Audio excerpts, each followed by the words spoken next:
Redeemer Tezi żagħżugħ ta' 21 sena residenti Raħal Ġdid tilef ħajtu wara li tilef il-kontroll tal-Honda Civic illi kien qiegħed isuq fil-Marsa.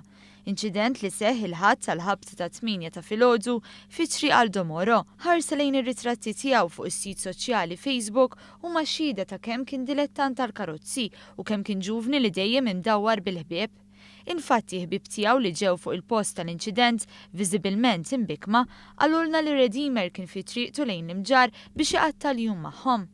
Il-karozza li ħabad biha kienet għal-qalbu tant li huma diversi ritratti li kien jieħu magħha. Intant wara l-inċident fuq il-post issejħet ambulanza sabiex tagħti l-ewwel għajnuna lill-vittma, iżda sfortunatament iż-żagħżugħ ġie ċertifikat mejjed fuq il-post. Preżenti fix-xena tal-inċident kien hemm ukoll membri mid-Dipartiment tal-Protezzjoni Ċivili u Pulizija tal-Forensika. Bil-każ ġie infurmat il-Maġistrat tal-Assa Aaron Buġejja li ordna li ssir inkjesta u ħatar diversi esperti sabiex jassistuh.